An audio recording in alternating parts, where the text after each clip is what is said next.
All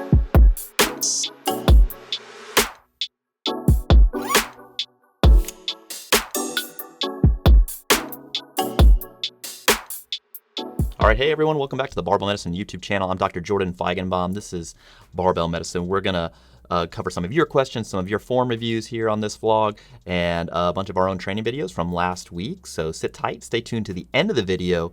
We'll give you the information on how to submit your own question, your own form check, so we can review it here on this vlog. Let's hop into the first question. This is from Jan Mombor. He says, what is your opinion on rotator cuff training for prehab? Do you think it is useful? Why or why not? So a few things. We need to determine what is prehab. What do we mean when we say that? And why do people in general do prehab? So prehab is defined in the dictionary as any program of training designed to prevent sports injury. Okay, so it's some sort of element of training that is designed to prevent sports injury or injury. But what is an injury? And honestly, there's not a good definition for what is and is not an injury. In fact, so nosology is the branch of medical science dealing with the classification, naming, et cetera, of diseases. And a recent paper put out by Brenner, which I'll link below, kind of ask the question, well, what is an injury? Because the best definition that we had been given, like in the medical literature so far, is basically any ICD now 10, the 10th revision of the International Classification for Diseases, any code that is under like injury or poison means is classified as an injury. And that's obviously insufficient to determine what is and isn't an injury. 2014, there was another paper in a sports medicine journal by Timka, and I actually think this is a useful definition, that a sports injury denotes the loss of bodily function or structure that is the object of observations in clinical examinations.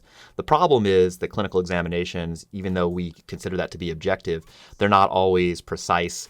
They're not always free of bias, obviously, and the sort of pathology found on either a clinical exam or imaging or whatever doesn't necessarily correlate well with pain. So not only are we not terribly great at finding these things that are accurately predicting symptoms, but sometimes they're not associated with the symptoms at all because pain is super complex.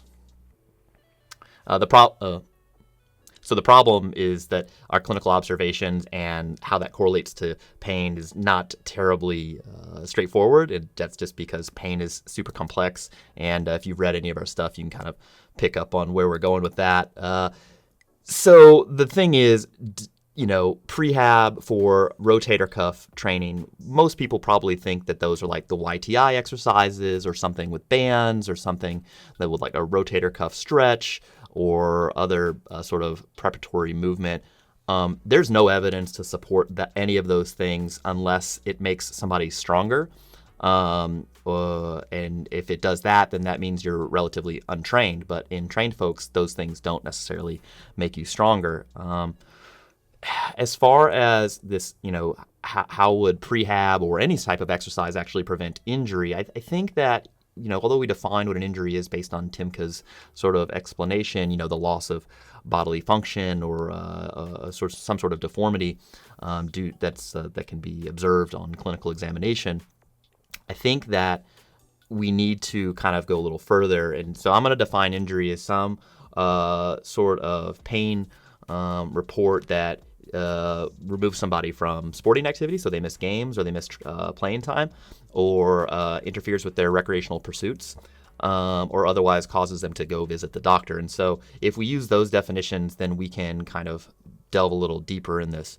We have reasonably good data that there are two main things that can kind of prevent sort of this injury or as we just described, the missing game time, interference with recreational pursuits, or visiting a doctor complaining of pain secondary to exercise. So one is acute on chronic loading. So what that means is from training, you have a certain amount of load, particularly of fatigue and training load that you were dealing with. If you acutely increase that, a massive increase, you can have that can be too much, and that can actually cause pain. Somewhat related to that, if you rate all your sessions at 10 out of 10, or the for RPE, rate of perceived exertion, or the overall RPE ratings are very, very high for many training sessions in a row, that kind of signals that the acute on chronic training load is a little bit high. So that's one way is to gradually work up over time as far as workload goes, not acutely sort of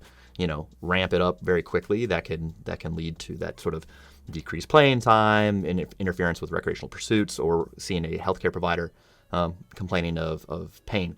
The other thing is being stronger. Getting stronger generally tends to produce decreased injury or decreased pain reports, as we were discussing. So those two things tend to be the best evidence that we have for decreasing injury, quote unquote. And I don't think that rotator cuff prehab, as classically defined as stretching, or those little TheraBand exercises, or the pink dumbbell exercises, I don't think that those contribute to managing acute and chronic workload or making somebody stronger.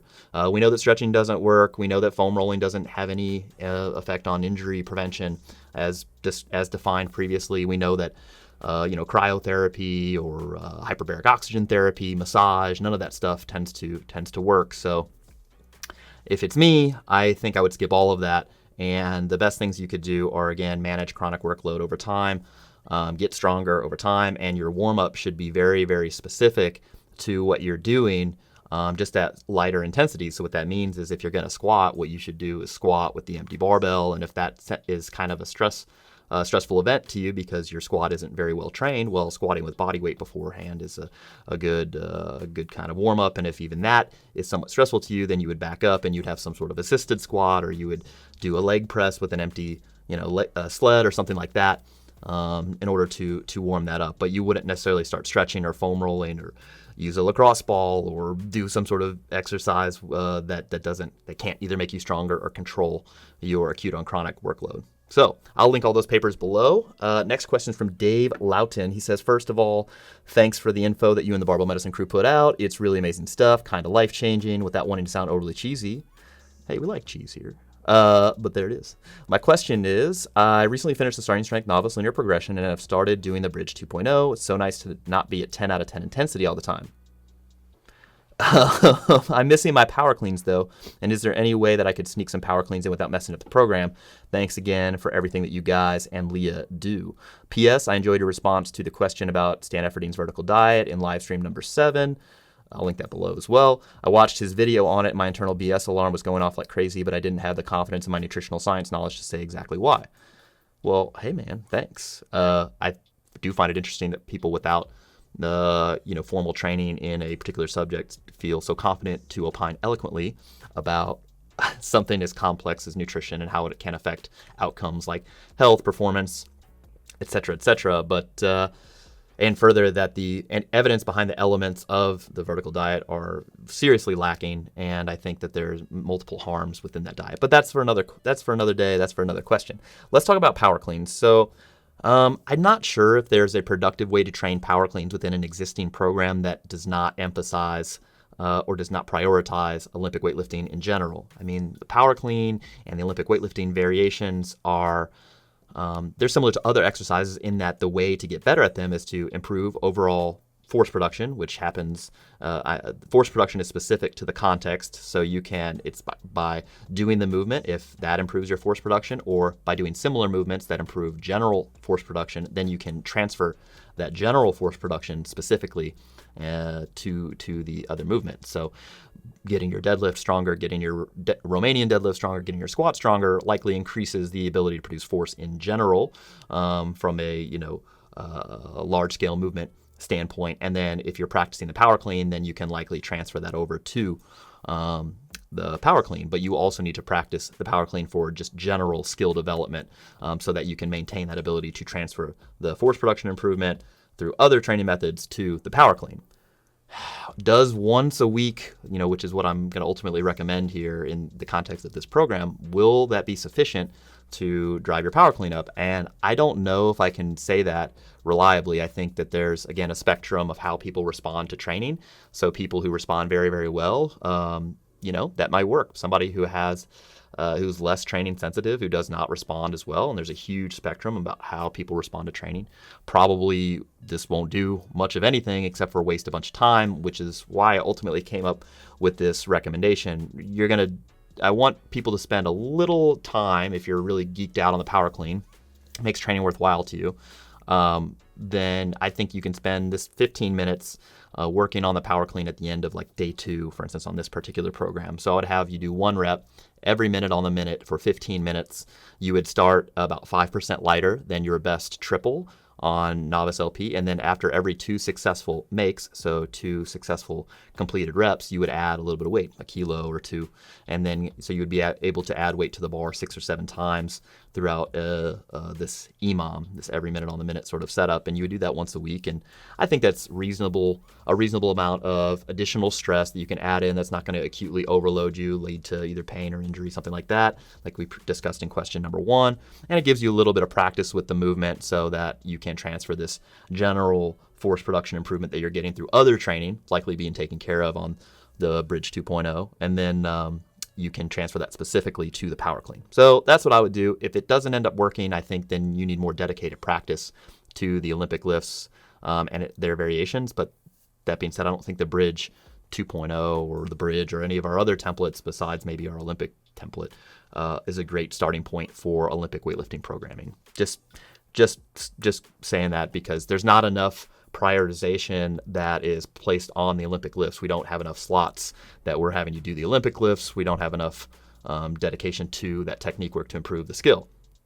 The best thing I've actually read on like skill development in Olympic weightlifting comes from Kyle Pierce. That's Kendrick Ferris's coach, and basically this was in a academic paper when they were looking at force production in the second pole of the clean, I believe, and he was basically saying that within the first year, most of the skill development that an Olympic weightlifter is going to get, that's when it's going to occur. And then after that, getting stronger is like the main driver of progression. So I think that, you can develop some level of skill with, once a week sort of exposure, but you might need more later on, especially if it really interests you. And then I think, again, that a different program is probably the best bet there.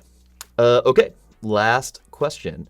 Jonathan Robles. I've been following a personalized program I purchased 2 months ago as a complete beginner. I can say I've gained some strength, but after reading a bunch of barbell medicine articles and watching your podcast, I feel like I am doing a bunch of useless exercises in my session. In addition, the program has me doing just one main lift a day, 4 days a week, i.e. squat on Monday, press Wednesday, deadlift on Fridays, bench Saturdays.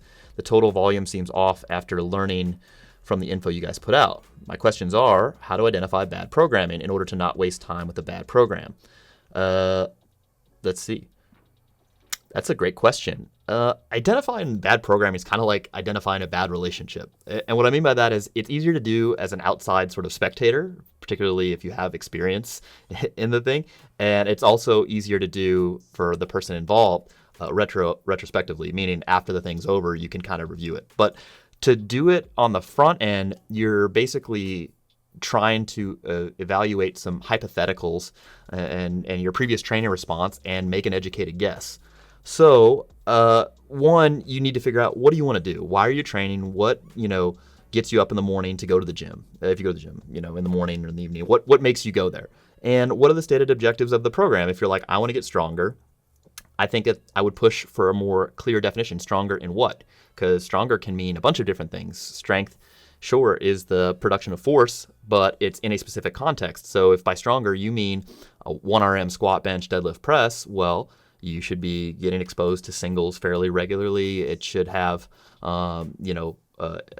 sort of specific elements to the program that get you better at doing those movements in particular.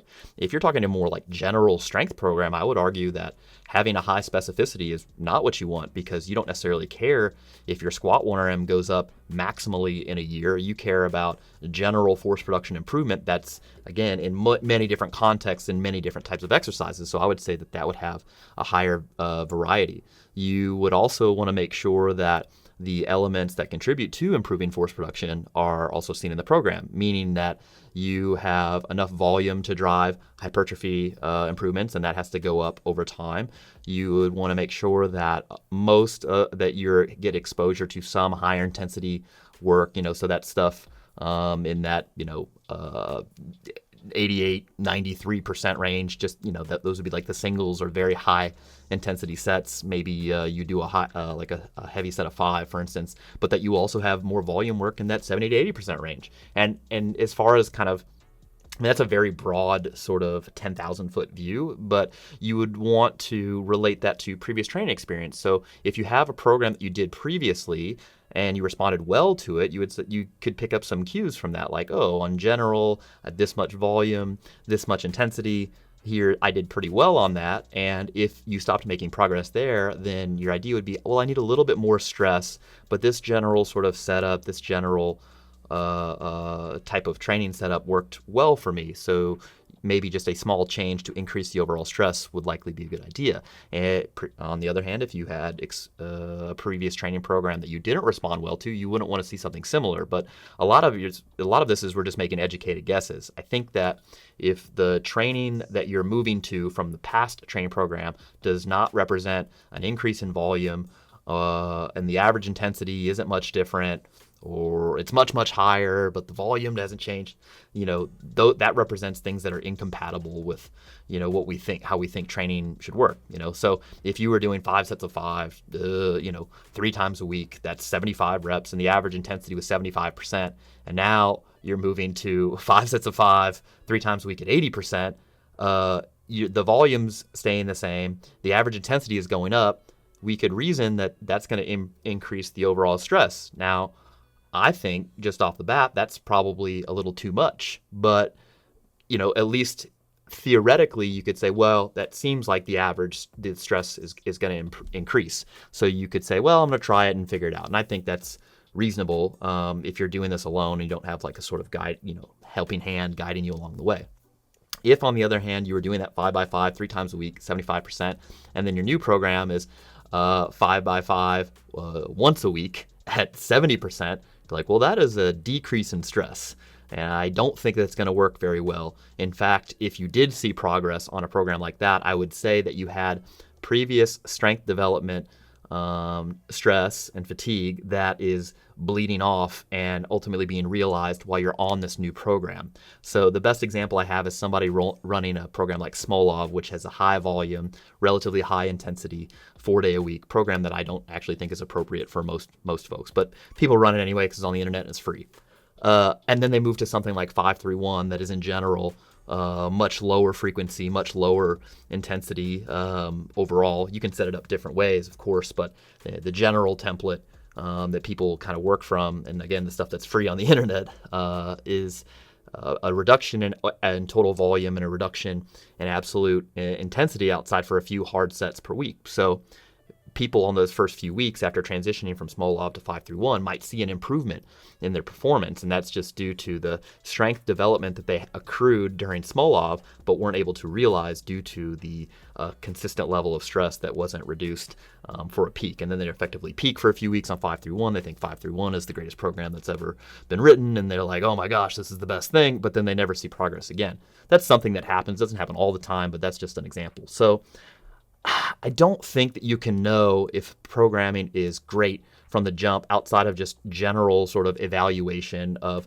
does the volume look like, this represents an increased level of stress or a change in stress from what you previously had that stopped working? Does the average intensity look to be appropriate? Is in that 70 to 80% range for most of your volume work? And do you have somewhat regular exposure to higher intensity work that, gets you good at how you're defining your strength outcomes? So, if it's 1 RM on the squat, deadlift, bench press, you should see, 87, 93% for singles or doubles or something like that relatively frequently. If you're concerned about your 1 RM squat, bench, deadlift, press, then you would want regular exposure to those lifts, and your variations should be somewhat similar.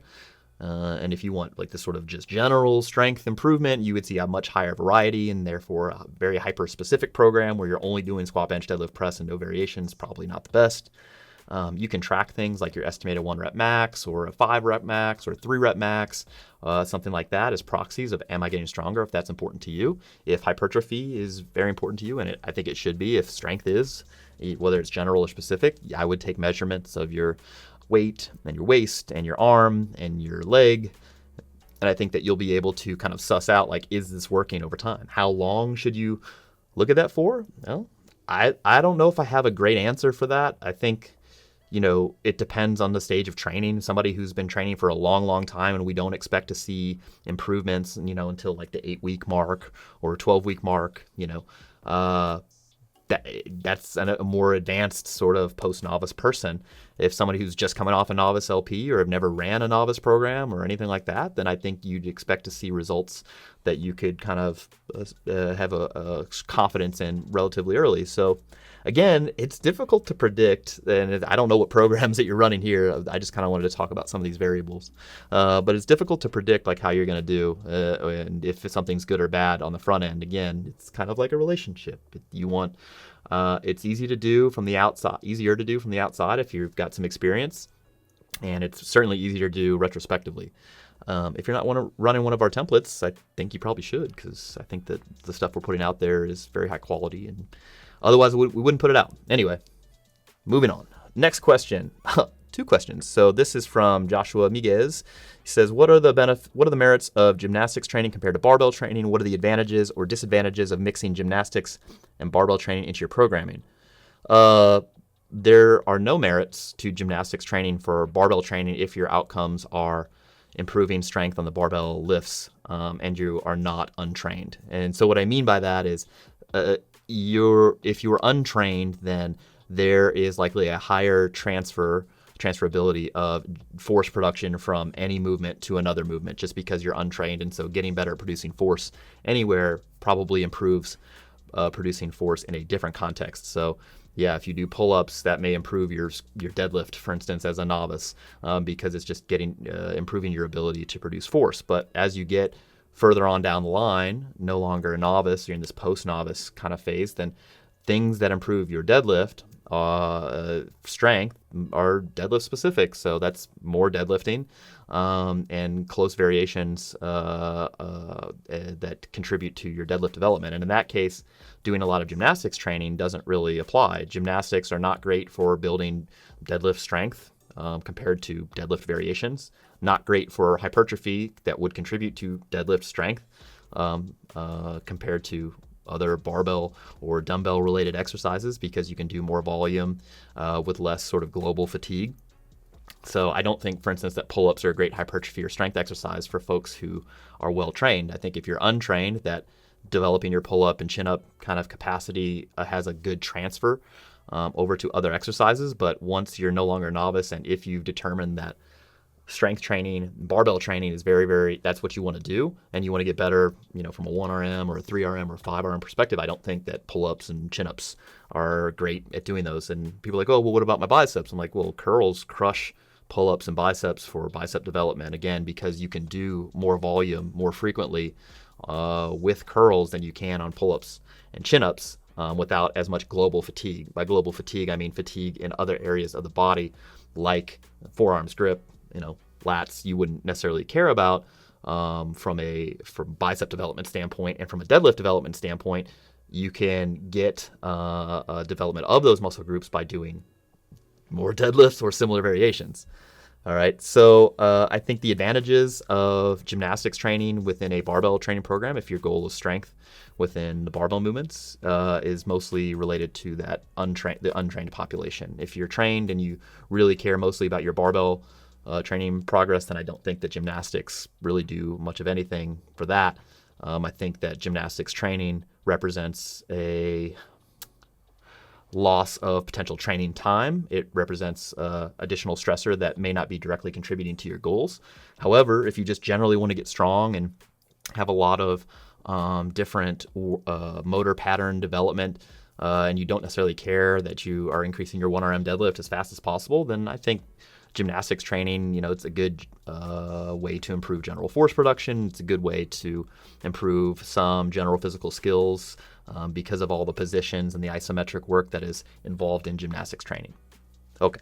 Second question, would the principles of increasing your strength within barbell training apply as well to getting stronger in other disciplines such as gymnastics?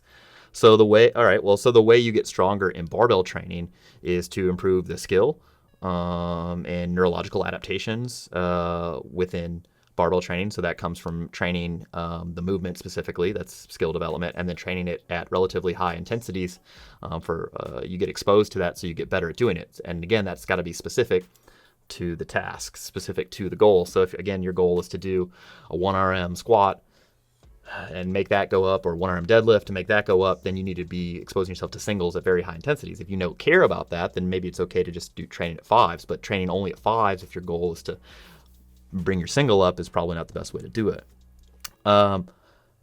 So that's one element of overall strength strength development for a specific context. And then the second element is going to be muscular hypertrophy, doing enough volume, provide enough stress on the muscle to generate a improvement in hypertrophy. So that's volume, and both of those things would likely improve your gymnastics strength, and then the skill practice would improve the skill and the ability to not only perform but also tolerate the repeated sort of exposures to a specific gymnastics movement. So yes, they are the similar principles in developing gymnastics, improving gymnastics performance, but the actual specific volume, reps, sets, variations, and kind of how you would program them are different because they're just different movements with different demands. And so, for instance, there's a lot more isometric work done in gymnastics development than there are in barbell training. But yeah, the general principle still applies. So strength overall is improvement in force production, but strength is specific, meaning that you can only compare force production in exactly similar sort of situations. So your low bar back squat strength is only comparable to other low bar back squat strengths. You can't compare that to your high bar strength. You can't compare that to your deadlift strength. They have different skills, different movement patterns, slightly, and therefore, yes, the force production requirements are, similar in that you have to produce force to get the barbell to move, but it's in a different context, and so you can't necessarily compare one to the other. So the question I'll ask you guys here, and see if you're watching this long into the video, who is stronger, or which of the following examples demonstrates a higher level of force production? A person who high bar back squats 475 pounds, or a person who low bar back squats 500 pounds. For this example, they both go to 1 inch below parallel. They both weigh the same. They're both the same height. Who is stronger? Who demonstrates more force production? That is the question that I will be looking for the answer below. All right. Now we're finally going to get into some technique review. So this first one, this is Joel Patera. This is a 330, but it looks like he's doing a set of 5. So let's check this out. It looks like he's lifting out of a monolift with no straps. I don't like that. The bar goes a little forward on the way down. I see you moving your feet. It looks like you're wearing Vibrams. I would get weightlifting shoes. That second rep, the bar path was good. So get some weightlifting shoes, man. Let's look at the feet here again. Yeah, the hips seem to swing back out of the bottom too, so I would cue you to keep your knees forward out of the bottom. And I think weightlifting shoes would help a bunch. Yeah, and you might be going a little deep, but we're below hip height here, so everything looks deep. Elbow position looks good. Yeah, that one was definitely deep, but the hips go back. So I'd keep your knees forward out of the bottom. I would get weightlifting shoes, and if you're going to squat like that, either get some spotters or use the safety straps, because, you never know when you might pass out under a squat. All right, this next one, I believe this is Gilberto. He's from Sacramento. This is 315. Elbow position looks good. Yeah, so you got a long torso, so it looks a little vertical, but look at, there's daylight it looks like there's daylight underneath your toes, so that one's a little better. I think I might try to push your knees a little farther forward. I can't see your stance width, so a wider stance, you're going to have less forward knee travel. But I might try playing around with keeping your knees a little further forward, but this looks pretty good, honestly. Yeah, I wouldn't say anything other than playing with that, and it might just be the shoe. All right, so this is Amrita Kaur. This looks like 60 kilos. So this one, yeah, the hips are coming back out of the bottom, but everything's going forward at the bottom too. So yeah, you see the heels come up, like the knees slide forward, and then the hips shoot back. So I would get So, okay. I would pull your elbows down to your side, thing 1. 2, I would push your knees further forward first, and then I would keep your knees forward out of the bottom so you don't drive your butt back on the way up. So elbows down, knees a little further forward first on the way down so they're not sliding forward the whole way, and then keep them forward out of the bottom so you're not driving your butt back out of the bottom. Try that, see what it looks like.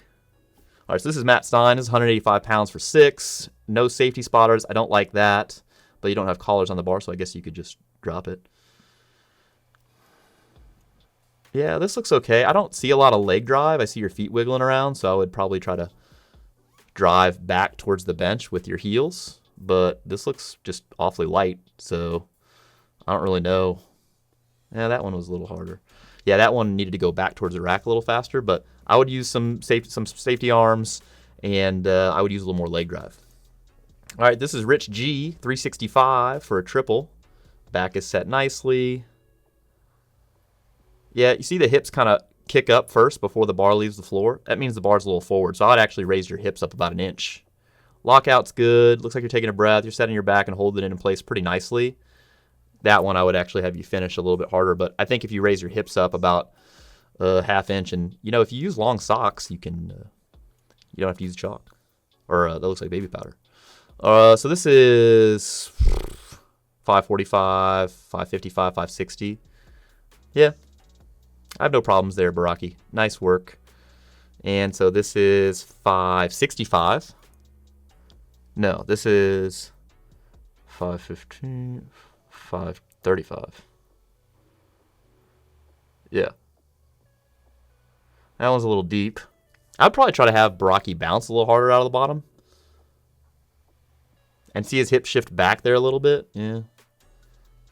It's still an impressive set, but, his feet are staying flat on the floor, so he's nice and balanced. He's just strong. So I think a little bigger bounce. So this is 415 plus whatever those things weigh. Beltless. You can watch my heels come up off the floor, I think, on... Yeah, that one they stayed down. So you just look at them right now, So if that's changing, then I would be more concerned about myself rolling forward. But I think that part of that's an artifact of the shoe. Yeah, so I think my heels are fine. I actually think these are fine squats for that. All right, now we're pressing. This is 235. I haven't been pressing a lot lately, so I'm a little rusty. Yeah, that one, well, the finish is good. Yeah, I should have had my elbows up for that last one a little bit more, but that's okay. This one, there's Courtney's face, and this is I think it's just 250. This one, as I recall, I think I leave out in front of me a little bit. I wish the bar was down lower on my chest. Yeah, that just needed to go back another half inch at the top on the way up. That little stall point is because it was forward. All right, so we're going to watch some pause deadlifts. This is 500. That's pretty good. Now, I keep moving my head here. I don't move it on this one, but when the weight gets heavier. And also at the top, yeah, I would probably want to... I'm happy with the lockout there, but I think on these next reps, I need to clean that up. But I know it, but I just don't do it. I don't know why. So this is 550. Yeah, good pause. I'm looking at the York plate. They don't roll forward, so I'm happy with that. That one I move my head. I just stop doing that, Jordan. Yeah. Yeah, I'm okay with that. Now, this is 595. Yeah, that's pretty good. That was a clean rep. Now, I think I dropped my hips on this one. No, that was okay. But the left side I can see is away from me, so I just need to keep that bar on my legs. This one, that was okay. That was just like, I paused too high, and I was like, oh, crap, I better pause this. But the lockouts were all good, so... this is 370. So I did 385 the week before. These are good pin presses. So just fully pause, but don't lose tension on the bottom. That's my real kind of cue for the pin bench presses. Now this is 390. So this is going to be another PR. All right. So I'm going to look at my hips, make sure my butt doesn't come up. I'm going to make sure the bar path is as correct as I can see it. So that was okay. Butt looks good. I mean, for the bench. That one, I should have pushed it back faster. And this one, I think I just push it straight up. Yeah, that's straight up instead of, it needs to go back towards the rack. And I crawl out from underneath it. Crawl of shame. So, yeah, that's pretty good, Brocky. 630. 625. 635. Yeah, and now we'll do his volume sets. I still don't understand. So I would want him to lock out each rep. You know, that one was good. The first rep was just a little short, but this is 545, 565, 575, 590. That's 600. Yeah. I think this is 570 plus chains. I just don't know how you do this without wearing long socks, Baraki. I don't know. But yeah, draping the chains over in half, that's kind of how we do it if you don't have the chain mates. If you guys want to submit your own videos, there's a description below. Send it your form check to media@barbellmedicine.com. Make sure, again, it is landscape, ideally 1080p or higher. You can use a service like WeShare or FileShare or something like that. We can get it if you want to send us a question. Again, it's media@barbellmedicine.com. Thank you for tuning in, and we'll catch you guys next time. See you.